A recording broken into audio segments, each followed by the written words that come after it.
आदरणीय बंधुओं, माताओं व मेरी प्यारी बहनों, राधे राधे। बंधुओं, आज हम इस वीडियो में पितृपक्ष के अंतिम दिन अपने अपने पितरों की आत्मिक शांति हेतु, उनकी प्रसन्नता पाने हेतु श्रीमद् भगवत गीता के 18वें अध्याय का श्रवण करेंगे, जो कि इस प्रकार है। अर्जुन ने पूछा, हे मधुसूदन, संन्यास और त्याग के तत्व पृथक पृथक जानने की इच्छा करता हूँ। भगवान ने कहा, कामना वाले कर्मों के त्याग को ज्ञानी लोग संन्यास मानते हैं और विवेकी पुरुष फलों के त्याग को त्याग कहते हैं। कोई पंडित दोष युक्त जानकर कर्म को त्यागना उचित समझते हैं। कुछ लोग यज्ञ, दान और तप आदि कर्मों के ना छोड़ने को त्याग बताते हैं। हे भारत, त्याग के विषय में हमारा निश्चय जो है वह सुनो। त्याग 3 प्रकार के हैं। यज्ञ, दान और तप आदि कर्म त्यागने नहीं चाहिए। वे अवश्य करने योग्य हैं, क्योंकि ये तीनों ज्ञानियों को पवित्र करते हैं। ये सब कर्म आसक्ति और फल को त्याग कर करने चाहिए। मेरा निश्चय मत यही है, जो उत्तम है। अपने नियमित कर्मों का त्याग उचित नहीं। यदि मोहवश ऐसा किया जाए तो वह तामस त्याग है। कर्म दुखप्रद है। वह विचार करके और शरीर के कलेश के भय से जो त्याग कहलाता है, उसे त्याग का फल नहीं मिलता। यह राजस त्याग है। हे अर्जुन, अपना कर्म अवश्य करने योग्य है। फल तथा आसक्ति को त्याग कर जो किया जाता है वह कर्म सात्विक है। जो दुखदायक कर्म से द्वेष नहीं करता और सुखदायक कर्म से प्रीति नहीं करता, वह त्यागी सत्यशील बुद्धिमान मुक्ति के योग्य है। देहधारी संपूर्ण कर्मों का त्याग नहीं कर सकता। कर्म फल त्याग कर कर्म करने वाला त्यागी है। कर्म फल 3 प्रकार के हैं, अनिष्ट, इष्ट और मित्र। जो त्याग नहीं करते उनको ये मरने के पीछे मिलते हैं। योगियों को कभी नहीं मिलते। शरीर, वाणी और मन से भला या बुरा जो काम आरंभ किया जाता है, उसके 5 कारण हैं। ऐसे होने पर भी जो केवल आत्मा को ही करता जानता है, वह दुर्मति कुछ नहीं जानता।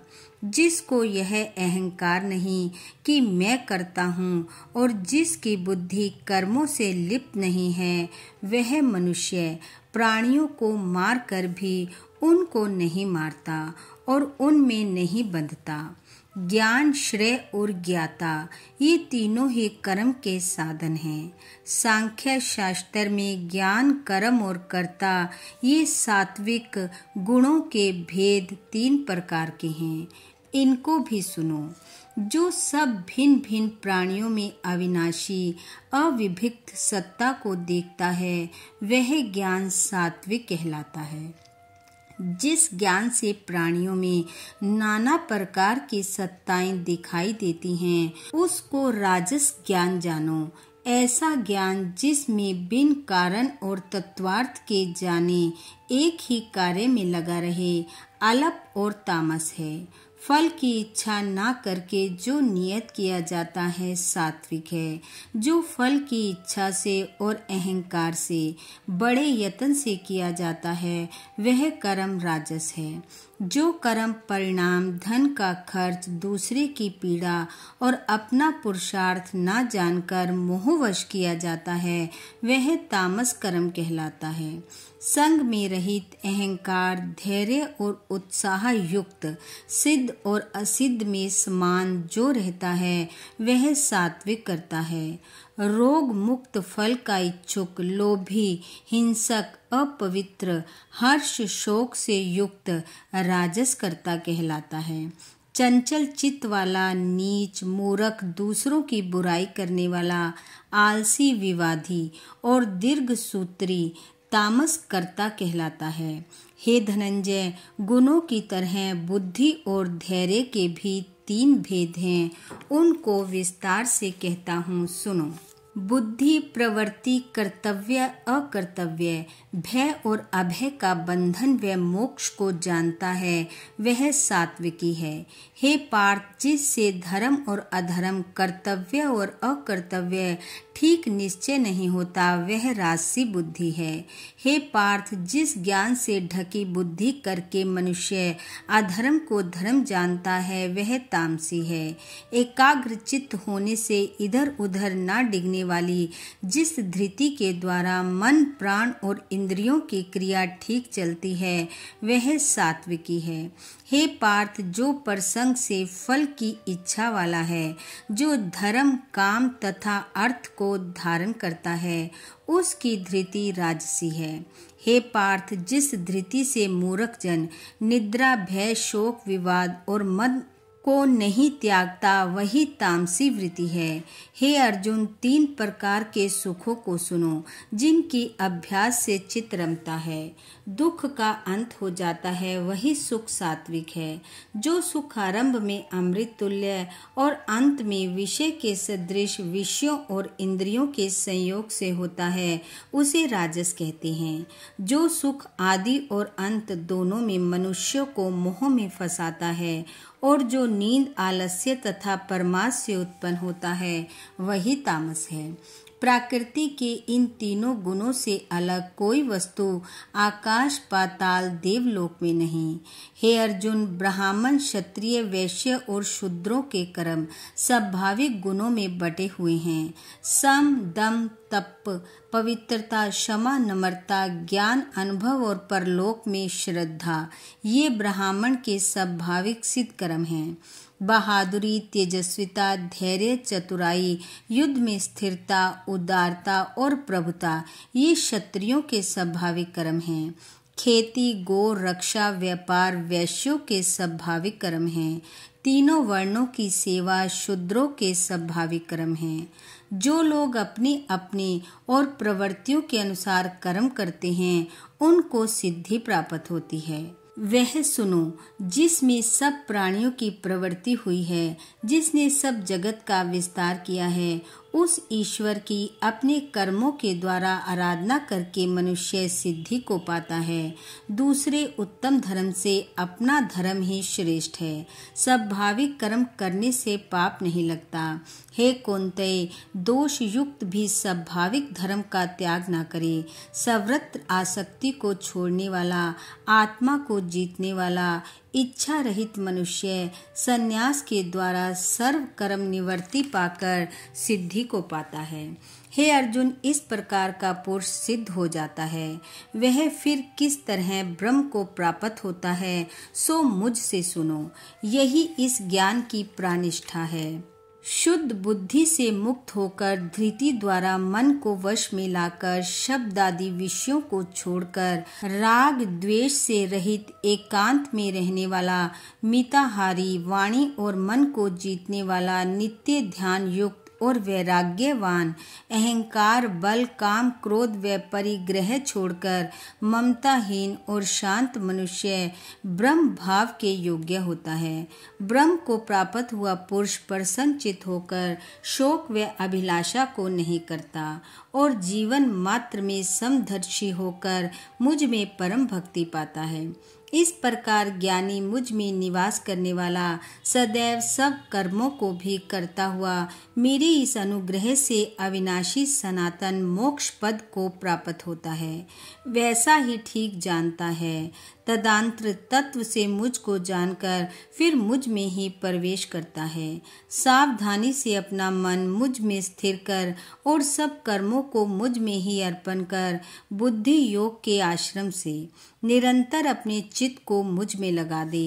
मेरे में चित्त लगाकर मेरी कृपा से सब दुर्गम कष्टों से तर जाओगे। भगवान कहने लगे, हे अर्जुन, यदि अहंकार से मेरी बात सुनोगे तो नष्ट हो जाओगे। यदि अहंकार का आश्रय लेकर युद्ध नहीं करूंगा ऐसा मानते हो तो तुम्हारा निश्चय झूठा है, क्योंकि सद्भाव तुम्हें युद्ध में लगावेगा। हे कौन्ते, जिस कर्म को अब तुम मोह से करना नहीं चाहते वही अपने स्वाभाविक कर्म से बंधा हुआ बेबस होकर रहेगा।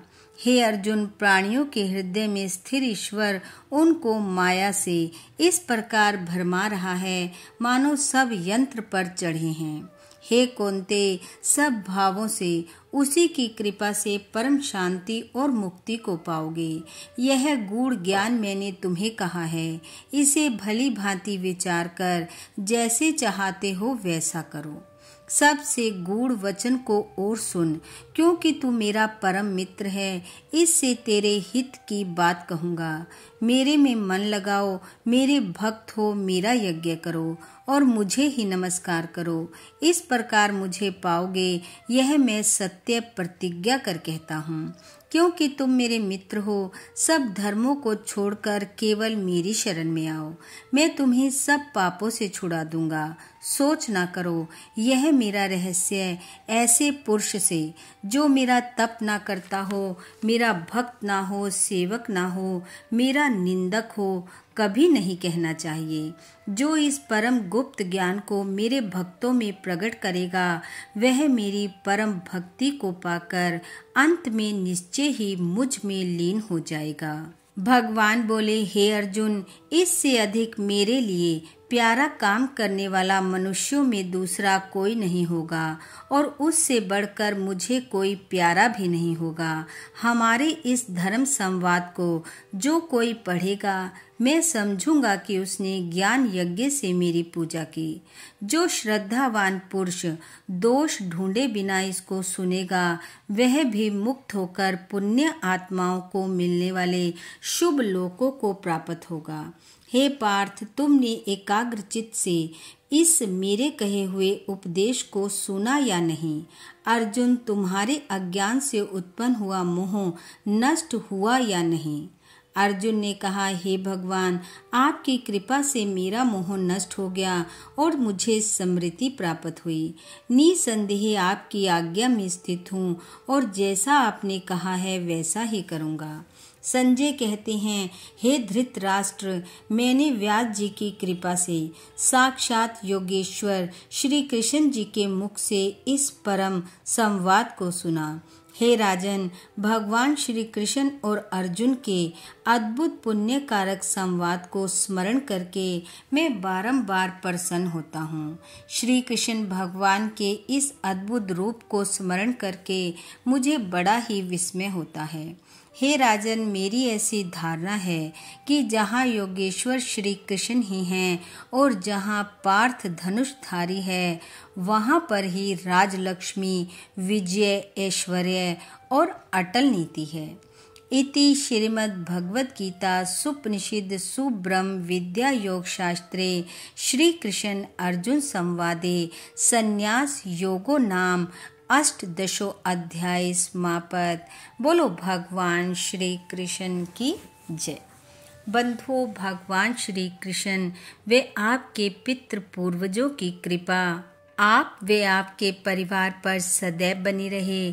आपका घर आंगन खुशियों से महकता रहे।